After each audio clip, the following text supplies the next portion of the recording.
Buses, buses, buses.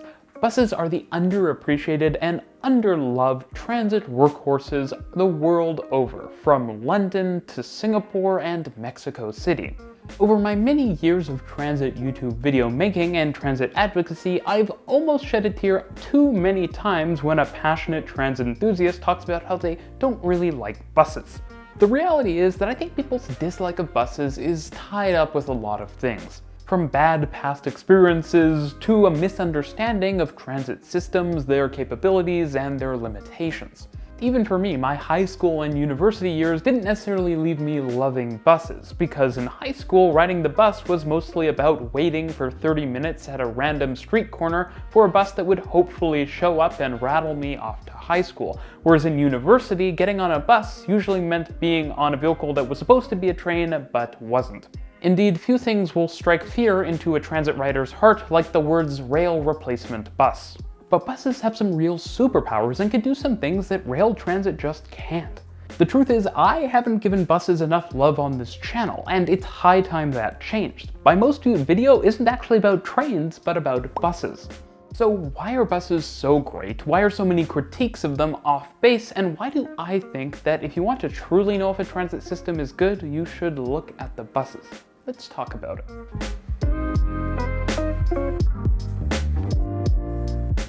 If you're new here, I'm Reece, and this is RMTransit, a channel about how public transportation systems work around the world. The most obvious great thing about buses is their flexibility, and while so often flexibility is a bit of a double-edged sword for public transit systems, for buses it's undoubtedly a huge asset. When a new development appears, getting more buses running should be rather trivial. And when a vehicle breaks down or a street is inaccessible, buses can easily be rerouted. They're incredibly nimble. The flexibility of buses doesn't just mean they can be slapped down willy-nilly though. It means they can get better, faster, more easily. With just a few road adjustments, like say a queue jump lane, a little bit of bus lane here, and a nicer stop, the bus experience can be massively upgraded for little money.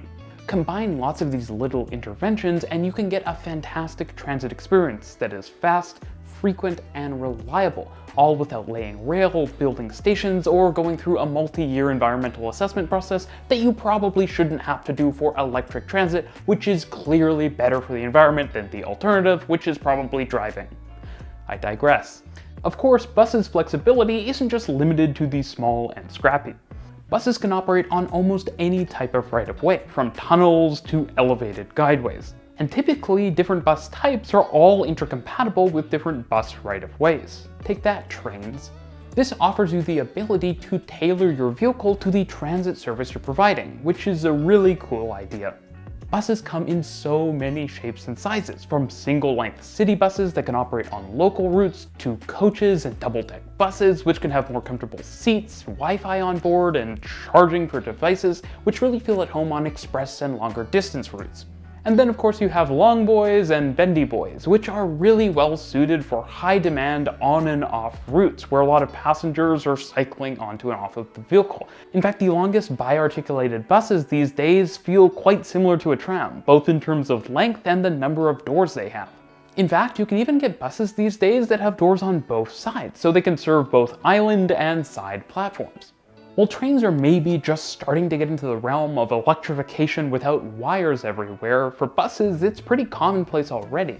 Electric buses, including ones that can go on and off wire, already exist around the world in tons of different cities, and they're expanding rapidly.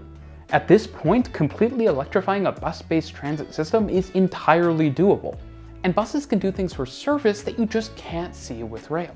Bus service can truly take you to your front door, even if your front door isn't at the bottom of this. You can also easily have 24-hour bus service without needing an entire RMTransit video that talks about the technical ins and outs of actually implementing it.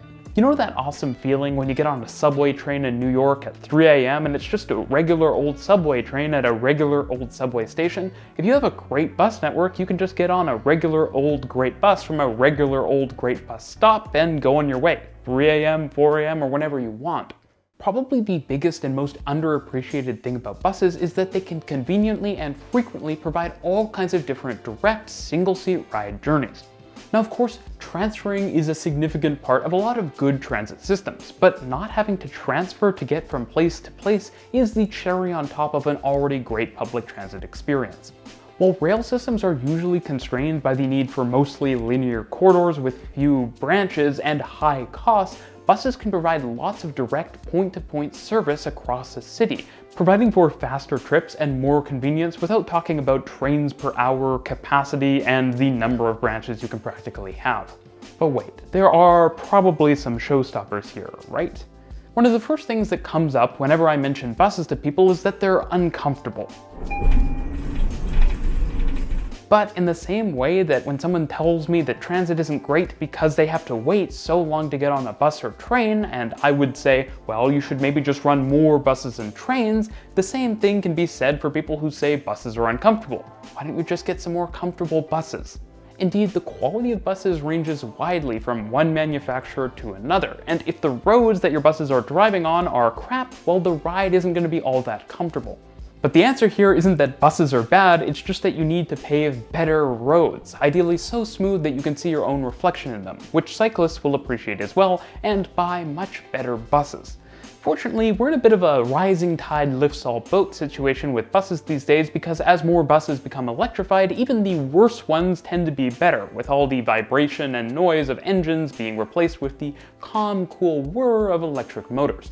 I actually did an entire Substack article about the great buses of Berlin, so if you're interested in that, link down below.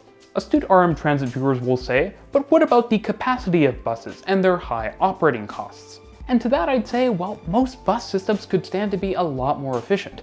Buses which move faster, thanks to less stops and more bus lanes, mean less drivers and less buses per route, which is less operating cost. Better yet, electrified buses should last longer and require less maintenance and less costly maintenance. For capacity, well, it's amazing how many cities still don't widely use double-decker or articulated buses, much less double-decker articulated buses, which aren't a thing. Or are they? Probably the argument I've historically appreciated the most about going all in on higher order bus transit is that it just lacks the permanence of rail-based solutions. The argument is basically that politicians aren't going to rip out rails to build a new car lane, which they might very well do for a bus lane. But the truth is that rail lines have been shut down, including shockingly recently. At the same time, based on the design of your BRT, it might be very difficult to convert it into a regular driving lane.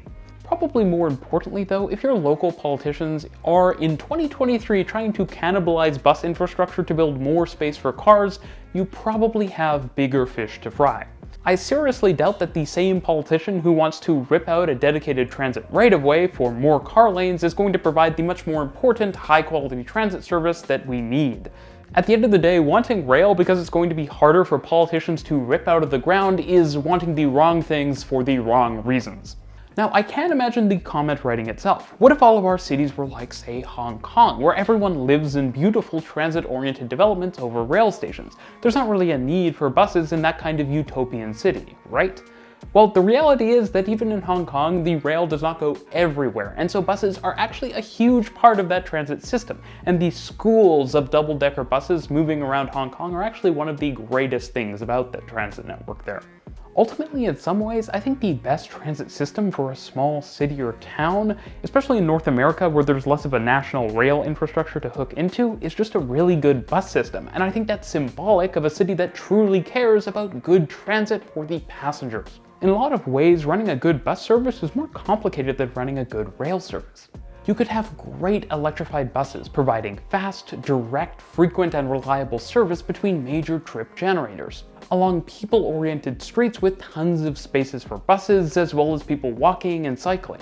Stops could be large and keep people warm, dry, and comfortable, as well as providing lots of information on the transit service being provided.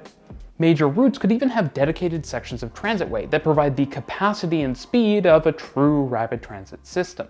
And better yet, if the city was growing, well, the bus system could easily keep pace and grow with it. And service on major corridors could even run 24 hours a day, providing a consistent transit experience around the clock and the type of high-quality night transit that you usually only see in major centers. If you run comfortable buses with smooth suspension and soft seats, people might even be able to take a little bit of a night bus nap. Now, of course, even a fancy bus-based system is probably not going to get a ton of oohs and ahs from travelers or traveling YouTube transit channels. But the reality is, I'm not really a transit fan, or at least I'm not mostly a transit fan. I'm a mobility fan and a city fan. And a great bus system could provide a great city, and a great bus system could provide not only a great city, but great mobility for its residents, helping to get them where they need to go quickly, comfortably, reliably, and affordably. And that's what really matters. Thanks for watching.